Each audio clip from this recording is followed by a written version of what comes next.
पलक झपकते ही रात हो गई।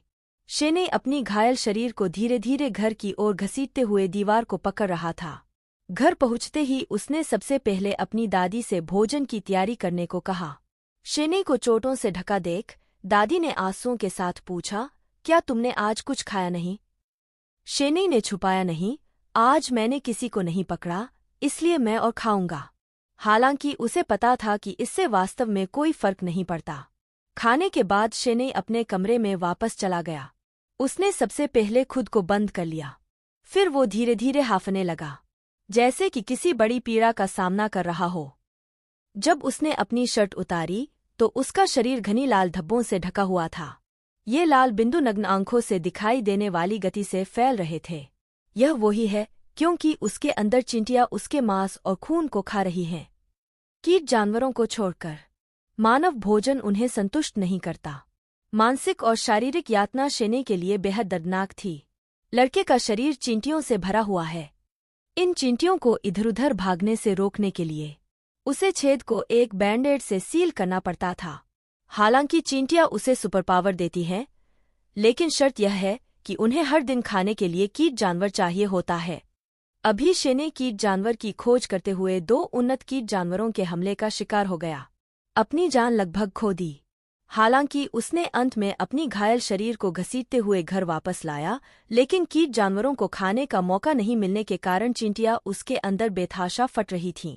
मानसिक और शारीरिक यातना शेने को मार रही थी।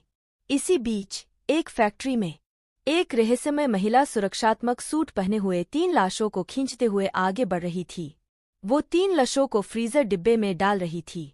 जैसे ही वो आखिरी एक को डालने वाली थी, उसने देखा कि बैग में का व्यक्ति उसे पुकार रहा था, लेकिन उसने उसे फिर भी फ्रीजर में डाल दिया। चाहे दूसरी तरफ कितना भी चिल्लाए, उसने बेरहमी से दरवाज़ा बंद कर दिया। इसके बाद वो गोदाम में जाकर अपना सुरक्षात्मक कपड़ा उतारने लगी। यह कोई और नहीं बल्कि एनहुई थी, शेने की क्लास की ठंडी लड़की। एनहुई एक बूढ़े आदमी के पास खड़ी थी। बूढ़ा आदमी शिकायत कर रहा था कि रीपर स्क्वाड की वजह से वो ब्लैक एंट को पकड़ नहीं पाए थे, जिससे स्काईवॉर्म संगठन के साथ गठबंधन करने में विफलता हुई थी। यहाँ 2 कीट जानवर थे जिन्होंने दिन में शेने के साथ लड़ाई की थी। फिर बूढ़े ने कहा कि वो भोजन के भंडार को बढ़ाना चाहता है, लेकिन एनहुई ने इसे अस्वीकार कर दिया। उसे इस तरह के काम पसंद नहीं थे।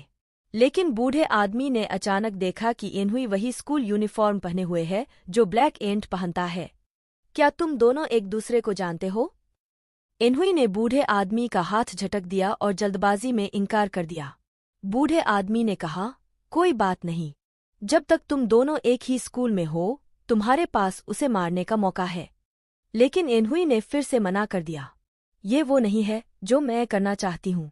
इससे पहले कि वो अपनी बात पूरी कर पाती, बूढ़े आदमी ने एनहुई की गर्दन पकड़ ली। उसने एनहुई को याद दिलाया कि अगर वो स्काई बग संगठन के साथ सहयोग करना चाहती है तो उसे ब्लैक एंट को मारना होगा। तभी बाहर कुत्ते के भौंकने की आवाज ने दोनों का ध्यान खींचा। खिड़की से बाहर देखने पर उन्होंने देखा कि एक आदमी, जिसके ऊपर 1 नंबर था, दरवाजे से बाहर भाग रहा है। बूढ़े आदमी ने तुरंत निगरानी चालू की और पाया कि वो आदमी फ्रीजर कंपार्टमेंट से भाग गया था। बूढ़े आदमी ने एनहुई की तरफ देखा और कहा, क्या तुम दरवाज़ा बंद करना भूल गई थी? एनहुई ने हकलाते हुए जवाब दिया, शायद। यह सुनकर बूढ़े आदमी का दायां हाथ कीटों में बदल गया और एनहुई की ओर बढ़ा। सच बताना बेहतर होगा। स्थिति को देखते हुए एनहुई ने तुरंत कहा कि वो ये सब छोड़ना चाहती है और बूढ़े आदमी से अलग होना चाहती है। फिर उसने देखा कि बूढ़े आदमी ने धीरे से अपने अंगूठे को तर्जनी उंगली पर फड़फड़ाया। इसी बीच बाहर भाग रहा आदमी रुक गया और उसके सीने से हल्की चमक निकलने लगी। फिर वो आदमी विस्फोट में डूब गया। बूढ़े आदमी ने फिर से अपना अंगूठा उठाया और वही चमक एनहुई के सीने में दिखाई दी। बूढ़े आदमी ने गंभीर दृष्टि से कहा, ब्लैक एंट को मारो। यह एक आदेश है। अगले दिन दोपहर को शेने कैफेटेरिया में एक भूखे भूत की तरह खा रहा था। उसके बगल में बैठी नामेई को लगा कि शेने सामान्य से ज्यादा खा रहा है। शेने ने दूसरों की नज़रों की परवाह किए बिना अपने मुंह में खाना डालने की कोशिश कर रहा था। अचानक उसकी पुतलियां सिकुड़ गईं और चम्मच जमीन पर गिर गया, क्योंकि उसके अंदर की चींटियां फिर से उसके मांस और खून को खाने लगी थीं। शेने के असहज चेहरे को देखते हुए नामेई चिंतित हो गई। तभी चश्मेवाला लड़का आ गया और उसने शेने को चिढ़ाना शुरू कर दिया। शेने, तुम्हें क्या हुआ है? क्या तुम सुअर हो? एक आदमी इतना खा सकता है? नामेई ने शेने की मदद करने की कोशिश की और कहा, वो आमतौर पर 10 लोगों की तरह खाता है। आम आदमी इतने खाने की मात्रा नहीं खा सकता। आसपास के लोगों ने भी ये सुनकर अजीब नजरों से देखा, जिसमें एनहुई भी शामिल थी, जो पीछे से आई थी।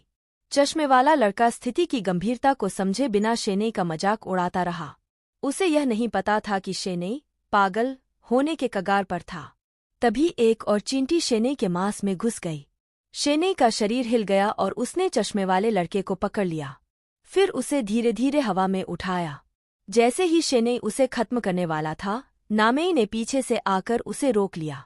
शेने ने अपनी सुध पाते हुए उसे फेंक दिया और बिना पीछे देखे वहां से निकल गया। पल भर में वो इमारत की छत पर पहुंच गया। इस समय उसके शरीर में चींटियां अनियंत्रित रूप से बाहर निकलने लगीं। शेने दर्द में कराह रहा था। इकट्ठी होती चींटियां दूसरा सिर बनाने लगीं और शेने के शरीर पर नियंत्रण पाने की कोशिश कर रही थीं। तभी पीछे से एनहुई अचानक प्रकट हुई और बोली, क्या तुम चाहते हो कि सबको पता चल जाए कि तुम ब्लैक एंट हो? उसने कहा कि उसका कोई बुरा इरादा नहीं था, जबकि उसका शरीर जानवर जैसा होने लगा। पूरी तरह से जानवर में बदल चुकी एनहुई को देखकर शेने की भूख और बढ़ गई। फिर उसका शरीर अनियंत्रित रूप से एनहुई की ओर दौड़ पड़ा। एनहुई ने अपने हाथ जोड़े और कई नीली धारियां उसके हाथों में जमा हो गईं। दोनों ने तुरंत एक दूसरे से लड़ाई शुरू कर दी। स्क्रीन बदलती है। शेने ने धीरे धीरे अपनी आंखें खोलीं और पाया कि उसका शरीर चींटियों से भरा हुआ है और उसके अंग 4 विशाल चींटियों द्वारा मजबूती से पकड़े गए हैं। जैसे ही शेने दर्द में कराह रहा था, उसके पीछे एक बहुत बड़ी चींटी धीरे धीरे प्रकट हुई। विशाल चींटी ने अपने कांटे शेने के सिर की ओर लक्षित किए। जैसे ही वो शेने को काटने वाली थी, एक लाल चींटी कहीं से आई और शेने को बचा लिया। एक झटके में उसने सभी ब्लैक एंट को नष्ट कर दिया। जब वो फिर से जागा, तो उसने खुद को बिस्तर पर पाया और उसके शरीर का दर्द गायब हो गया। उसे केवल यह याद है कि छत पर एनहुई से मिला था, जो सिल्क एंट में बदल गई थी। उसे अपनी दादी से पता चला कि एनहुई उसे पिछली रात वापस ले आई थी। ऐसा लग रहा था कि उसे भी बहुत चोट लगी थी। यह सुनकर शेने थोड़ी उलझन में था। एनहुई अभी भी जीवित कैसे है? क्या मेरी चींटियां उसे खाकर शांत नहीं हो गई थीं? अचानक शेने को फिर से कीट जानवरों की मौजूदगी का एहसास हुआ। उसके दिमाग में बूढ़े आदमी की छवि आ गई और वो अपनी दादी की बातों को सुन ही नहीं पा रहा था। बुरा बूढ़ा आदमी एनहुई को डेट पर बुला रहा था और उसे सब कुछ गड़बड़ करने के लिए दोषी ठहरा रहा था। एनहुई ने कहा कि उसने अपनी पूरी कोशिश की, लेकिन बुरा बूढ़ा आदमी संतुष्ट नहीं था। उसने कहा कि उसे जल्द से जल्द ब्लैक एंट का ख्याल रखना चाहिए। यह सुनकर एनहुई तुरंत गुस्से में आ गई और बोली, वो एक राक्षस है। अगर आप कर सकते हैं तो आप जाइए, मैं मरना नहीं चाहती।